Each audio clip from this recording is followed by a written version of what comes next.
Hello viewers, আসসালামু আলাইকুম। আজকে আমি রান্না করব হচ্ছে আলু দিয়ে টমেটো দিয়ে একটা পাতলা ঝোল করব। তো তার জন্য কিন্তু এখন আমি পেঁয়াজটাকে লাল লাল করে ভেজে নিয়েছি। তো ভাজা হয়ে গেলে এখানে আমি দিয়ে দেবো হচ্ছে আদা বাটা, রসুন বাটা এবং পেঁয়াজ বাটা।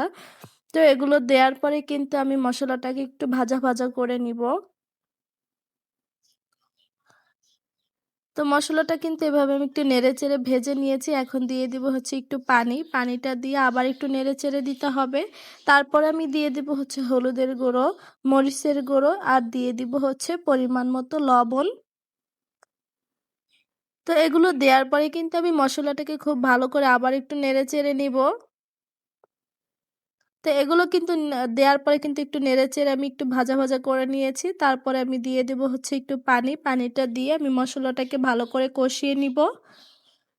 তো আমার মশলাটা কিন্তু কষানো হয়ে গেছে, দেখতেই পাচ্ছেন তেল ছেড়ে দিয়েছে। তো এই পর্যায়ে আসলে কিন্তু আমি আরো একটু নেড়ে চেড়ে ভালো করে একটু ভাজা ভাজা করে নিব। তো ভাজা ভাজা হয়ে গেলে এর মধ্যে আমি দিয়ে দিব হচ্ছে আলু। আজকে আমি শুধু আলু আর টমেটো দিয়ে রান্না করব, তো আলুর পরিমাণটা একটু বেশি দিয়েছি।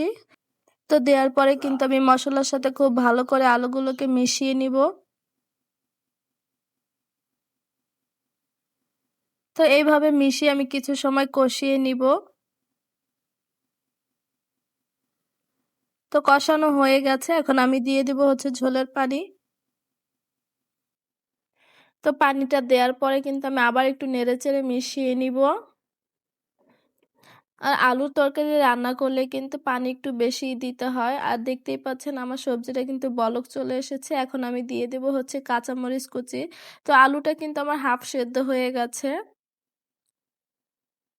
তো এখন আমি দিয়ে দিব হচ্ছে টমেটো। আর এই সবজিটাতে কিন্তু টমেটোর পরিমাণটা বেশি দিতে হবে, তাহলে কিন্তু একটু টক টক লাগবে সবজিটা খেতে, তখন ভালো লাগবে। আর কম টমেটো হলে কিন্তু খেতে ভালো লাগে না। তো আমি টমেটোর পরিমাণটা কিন্তু একটু বেশি করে দিয়ে দিয়েছি। দেওয়ার পরে কিন্তু আরো কিছু সময় একটু আমি জাল করে নিব। তো দেখতেই পাচ্ছেন আমার সবজিটা কিন্তু হয়ে গেছে। এখন আমি আবার একটু নেড়েচেড়ে মিশিয়ে নিচ্ছি।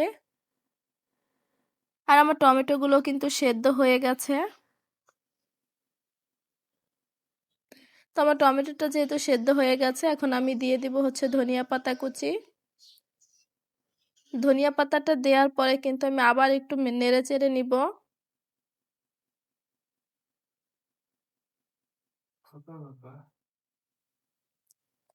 তো এইভাবে কিন্তু আমি নেড়েচেড়ে মিশিয়ে নিয়েছি। এইভাবে আমি কিছু সময় জাল করার পরে কিন্তু আমি তরকারিটাকে নামিয়ে নিব। তো আমার তরকারিটা হয়ে গেছে, আর দেখতেই পাচ্ছেন কত সুন্দর হয়েছে। এই সবজিটা কিন্তু রুটি দিয়েও খেতে অনেক বেশি ভালো লাগে। আর এটা গরম ভাতের সাথে খেতে কিন্তু অনেক বেশি মজা হয়। তো আমার সবজিটা কিন্তু হয়ে গেছে, এখন এটাকে আমি নামিয়ে নিব। তো আজকের ভিডিওটি কিন্তু এই পর্যন্ত। সবাই ভালো থাকবেন, সুস্থ থাকবেন। আল্লাহ হাফেজ।